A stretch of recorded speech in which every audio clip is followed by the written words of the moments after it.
మీ ఎలాంటి వ్యాపార ప్రకటనలకైనా వెంటనే మా ఛానల్ సంప్రదించండి.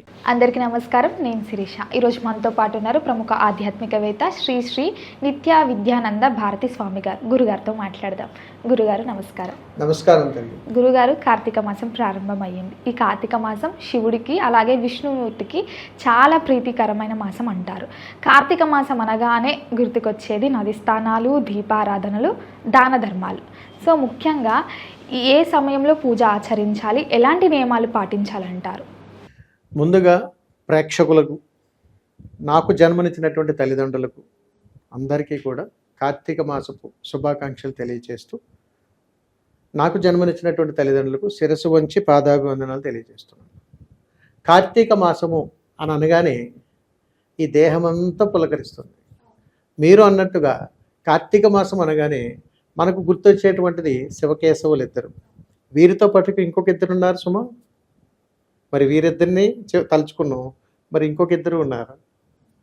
అందుకని కార్తీక మాసం అని అనగానే ఈశ్వరుడు విష్ణుమూర్తే కాదండి, ఈశ్వరుడు విష్ణుమూర్తి, తులసీదేవి, గంగామాత, ఈ నలుగురు కూడా ఉండాలి. అందుకని కార్తీక మాసములో శివకేశవులు ఇద్దరు దంపతులకు చేసేటువంటి అత్యంత ప్రాముఖ్యమైనటువంటి వ్రతం. మీరు మాట్లాడుతున్నటువంటి పదాలలో కార్తీక మాసపు పూజ కాదు, కార్తీక మాసపు వ్రతాలు. అందుకని 30 రోజులు వ్రతమేది. ఒక్కొక్క రోజు ఒక్కొక్క వ్రతం ఉంటుంది. అందుకని కార్తీక మాసంలో వెలిగించేటువంటి దీపాలలో ఉన్నటువంటి ప్రాముఖ్యతకు విశేషమైనటువంటి ఆధారం ఉంటుంది. ఇది మన జీవితంలో మనం తెలుసుకోవటానికి కూడా సమయం లేనంత విశేషాలు ఉన్నాయి ఇందులో. అందుకని వీటిని చాలా కులంకుషముగా తెలుసుకోగలిగితే వాటి పరమార్థం జీవితకాలంలో ఒక్క దీపం పెడితే చాలు తల్లి. కానీ మనం దాని పరమార్థాన్ని ఎరుకుటకు కోసం ఎన్నో సంవత్సరాల నుంచి లక్షల దీపాలు పెడుతూనే ఉంటాం. పెట్టాల్సిన విధంగా ఒక్క దీపం పెడితే చాలు. అందుకని గంగామాత అడుగుతుంటుంది, ఏమిరా నా దగ్గరకు వచ్చావు, చక్కగా స్నానమాచరణ చేసావు, ఒక్క దీపాన్ని పెట్టలేవురా అని అడుగుతుంది. ఏమో నేను పెట్టను పో, ఎలా పెట్టాలో నాకు తెలియదు కదా అని అంటాం. తులసమ్మ అడుగుతుంటుంది, నిత్యము నీ ఇంట సిరుల పంట ఇస్తున్నాను కదా, అపమృత్యు మొక్కగా నీ గృహం ముందు ఉన్నాను కదా, ఏ మృత్యువు రాకుండా నేను కాపాడుతున్నాను కదా, కార్తీక మాసంలో ఒక దీపం పెట్టరా అని అడుగుతుంది. ఏకాదశి రానే వచ్చింది. సాక్షాత్తు ఆ శ్రీ మహావిష్ణువు, నాకంటూ ఒక దీపం పెట్టండి నాయన అని అడుగుతుంటాడు. ఆయన నిత్యము 30 రోజులు కూడా ఆయన నామస్మరణే చేస్తుంటాం. సాక్షాత్తు దేవీ దేవతలు స్నానమాచరించేటువంటి సమయం బ్రహ్మ ముహూర్త సమయం, తెల్లవారుజామున సూర్యోదయం కంటే ముందు. మరి ఆయనకన్నా దీపం పెట్టాలి కదా. మరి ఈ నలుగురికి దీపాలు పెట్టేటువంటి సమయం ఎప్పుడు, కార్తీక స్నానం ఎప్పుడు చేయాలి, దీపాలు ఎప్పుడు పెట్టాలి, వీటన్నింటి గురించి మనం మాట్లాడుకోవాలి అని అడిగితే మొట్టమొదటిది నదీ స్నానం గురించి తెలియాలి తల్లి. చాలా చోట్ల ఇప్పుడు మీరు గమనించండి, నదులు లేనటువంటి వాళ్ళు ఉన్నారు. మరి ఎలా చేస్తారు కార్తీక దీపం అని అడిగితే ఎవరైనా వారిని ఏదన్నా అంటారేమోనని ఒక బాక్స్ లాడి తీసుకుని నీళ్లు అందులో పోసి 2 దీపాలు అక్కడ వెలిగించడం ఆయన కార్తీక దీపం అయిపోయింది అని అంటున్నారు. అంతేనా తల్లి? అంటే మన పూర్వీకులు ఎవరైనా కాలం చేస్తే వారు నా గోడ మీద చిత్రపటంగా పెట్టిన తర్వాత అన్ని పదార్థాలు అక్కడ పెట్టి నువ్వు తిను నాయన అన్నట్టు ఉంటుంది. బ్రతికుండగా మనం ప్రేమను చూపించలేం. ఏమైందండి, చక్కగా ఒక రోజు ఖాళీ చేసుకుని ఏదైనా నదీ పరివాహ ప్రాంతానికి వెళ్ళి చక్కగా కుటుంబ సమేతంగా అక్కడ స్నానమాచరణ చేసి ఆ నది ఒడ్డున ఒక దీపం పెట్టి ఆ దీపం దగ్గర ఒక తులసాకును వేసి 3 ప్రదక్షిణలు చేస్తే చాలు కదా తల్లి, కార్తీక మాస పుణ్యం వస్తుంది. ఆ ఒక్క రోజు ఒక దీపం పెడతాక 1 గంట సమయం లేదా? విహారయాత్రలకు తిరిగేస్తారా? సినిమాలకి షికార్లకు వెళ్ళిపోతారా? ఎక్కడెక్కడికో తిరిగి వస్తారా? ఏమిటి తల్లి విధానం? అందుకని ఈశ్వరుడు ఎప్పుడూ కూడా ఆయన శ్మశాన రుద్రుడై ఉన్నప్పుడు కార్తీక మాసంలో ఒకటి చెప్తాడమ్మా, మన ఆత్మ ఘోషిస్తూ ఉంటుంది, కపాల మోక్షం కావాలి. ఆ మోక్షాన్ని వచ్చాడు, అరే కార్తీక మాసంలో ఒక్క దీపాన్ని నాకు పెట్టావా, నీకు నేను మోక్షాన్ని ఇవ్వాలా, అనుభవించంటాడు ఆయన. పాపం తండ్రి కదా, నాన్న అని పిలవగానే కరిగిపోతాడు ఆయన. అందుకని అభిషేక ప్రియుడుగా అని అంటాం.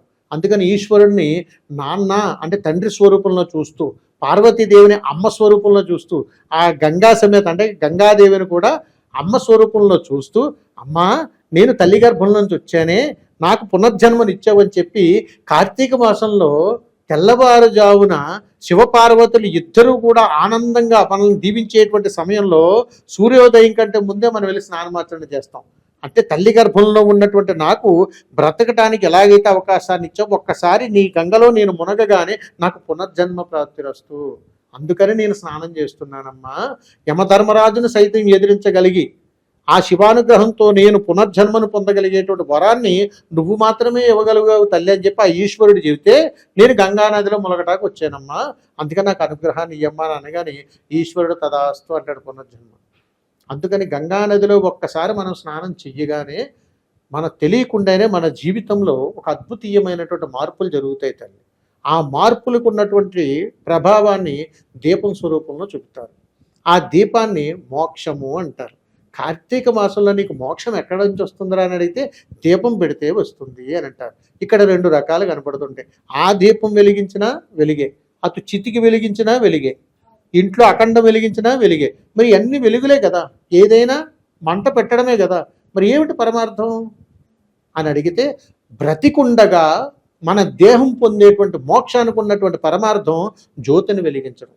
ఈ జ్యోతిని కొద్ది రోజులు ప్రాణంతో నిలబెట్టి చేసినటువంటి తప్పిదాలను పక్కదారి పట్టించి నేను మళ్ళా బ్రతుకుతానని ప్రాధేయపడటం అఖండం. బ్రతికుండగా కూడా ఏ పరమార్థాన్ని మనం గ్రహించక అజ్ఞానపు గోడల్లో మనం ఉండిపోతే చితికి వెలిగించేటువంటి మంట. ఈ మూడింటికి ఎంత దగ్గర సంబంధం ఉందో చూడండి. వీటన్నింటి నుంచి కూడా నీకు ఇచ్చేటువంటి మోక్షం ఒకే ఒక్కటి నాయన, అది కార్తీక మాసం. అందుకని కార్తీక మాసము రోజున నీ ఒక్కడవే కాదు సుమా, నీ కుటుంబ సమేతంగా మీకు ప్రక్షాళన జరిగేటువంటి అద్భుతీయమైనటువంటి వ్రతం ఒకటి ఉంది, తెలుసుకోండి అని చెప్పి సాక్షాత్తు ఆ ఈశ్వరుడే కేదారీశ్వర వ్రతంగా మనకు దర్శనమిస్తాడు తల్లి. అందుకని ఈ కార్తీక మాసంలో ప్రతి ఒక్కరూ కూడా స్నానం ఆచరణ చేసిన తర్వాత తులసి మాతను ఆరాధించి తీరాల్సిందే. ద్వాదశి రోజున తులసిదేవిని ఆరాధించడం వల్ల సకల భోగాలు కలుగుతాయి. ఆ తరువాత అమ్మవారిని గంగానది దగ్గర దీపం వెలిగించడం ద్వారా నువ్వు తెలిసి చేసినా తెలియక చేసినా తప్పే కాబట్టి వీటన్నింటినీ తల్లి గర్భంలో కలిపేసుకుంటూ ఉంటుంది. కేదారీశ్వర వ్రతము కానీ విన్నా కానీ ఆ వ్రతం నోచుకున్నా కానీ నీ పూర్వీకులు తరతరాల నుంచి చేస్తున్నటువంటి సకల కర్మలన్నింటికి కూడా ప్రక్షాళన జరిగి నీకు మళ్ళా పూర్వవైభవాన్ని ఇస్తాడు ఆయన. అలాగే ఏకాదశి రోజున విష్ణు ఆలయాన్ని దర్శనం చేసుకుని సాక్షాత్తు ఆయనకు ఒక నేతితోటి ఒక దీపాన్ని కానీ వెలిగించినట్టయితే విష్ణానుగ్రహం కూడా మనకు దక్కుతుంది. కాబట్టి ఈ కార్తీక మాసంలో చాలా విశేషమైనటువంటి పర్వదినాలుగా చెప్పేటువంటి వాటిల్లో సోమవారం అత్యంత ముఖ్యమైనటువంటిది. అందుకని ఈ కార్తీక మాసం వచ్చేటువంటి ప్రతి సోమవారం మనకు వ్రతమే. ఎందుకండి గురుగారు ఈ వ్రతాలు చేయాలి ఏమన్నా అవసరమా? 30 రోజులు 30 వ్రతాలు చేయాలంటే ఎలా కుదురుతుందండి? అవునండి. ఎందుకనంటే నిత్యము మనం నిత్య జీవితంలో ఉదయం పూట తినేటువంటి అల్పాహారం నుంచి రాత్రి నిద్రపోయేంత వరకు కూడా మన దేహము ఆలోచన ప్రతి ఒక్కటి మలినమయ్యి ఉంటుంది. ఒక కార్తీక మాసంలో మాత్రమే అవకాశం ఉండదు. అందుకని కార్తీక మాసంలో మనం సాత్విక ఆహారాన్ని భుజిస్తూ శివారాధన చేస్తూ నదీ పరివాహ ప్రాంతాల్లో పర్యటిస్తూ నదిలో స్నానమాచరణ చేస్తూ నదీ పరివాహ ప్రాంతం దగ్గర ఒక దీపాన్ని వెలిగిస్తూ ఆ పుణ్యాన్ని తీసుకోవడం జరుగుతుంది. దీంట్లో ఉన్నటువంటి పరమార్థం ఏమిటరా అని అడిగితే కార్తీక మాసములో మాత్రమే నీ ఆయు ప్రమాణాన్ని పెంచుకోగలుగుతావు, కార్తీక మాసంలో మాత్రమే నీ పితృదేవతను ఆనందపరచగలుగుతావు, కార్తీక మాసంలో మాత్రమే నువ్వు నిండు సౌభాగ్యవతిగా ఉండగలుగుతావు, కార్తీక మాసంలో మాత్రమే నీ ఇంట శుభవార్తలు వింటావు అని చెప్పి ఆ దీపం నుంచి వచ్చేటువంటి మోక్షప్రదాయకమైనటువంటి వెలుగు మనలో ఉన్నటువంటి అజ్ఞానాన్ని పగలగొట్టి మనకిచ్చేటువంటి జ్ఞానాన్ని బట్టి ఆ యొక్క అఖండ జ్యోతులకు అంత విలువను చేకూర్చాడు ఆ పరమేశ్వరుడు. అందుకని తల్లి కార్తీక మాసములో నిండు పౌర్ణమిలో కూడా, అంటే కార్తీక మాసంలో వచ్చేటువంటి ఆ నిండు పౌర్ణమి కూడా ఒక అఖండ జ్యోతే. అందుకని కార్తీక పౌర్ణమి రోజు ఆ చంద్రుడిని చూసినా మన ఇంటందు ఒక దీపాన్ని వెలిగించినా అంతటి పుణ్యమే వస్తుంది. అందుకని తల్లి కార్తీక మాసంలో వెలిగించేటువంటి దీపాలకు వెలకట్టలేనంత పుణ్యం మూటగట్టుకుంటాం. అందుకని తప్పనిసరిగా ఏ ఇంట అయినా నీకు కుదిరినా కుదరకపోయినా నీకు దగ్గరలో ఉన్నటువంటి నదీ పరివాహ ప్రాంతానికి వెళ్ళి గంగలో స్నానమాచరణ చేసి తప్పనిసరిగా నది ఒడ్డున ఒక దీపాన్ని వెలిగించి తీరాల్సిందే. గురుగారు, మొత్తం మీద కార్తీక మాసం గొప్పతనాన్ని తెలియజేసినందుకు ధన్యవాదాలు. శుభం తల్లి, నమస్కారం.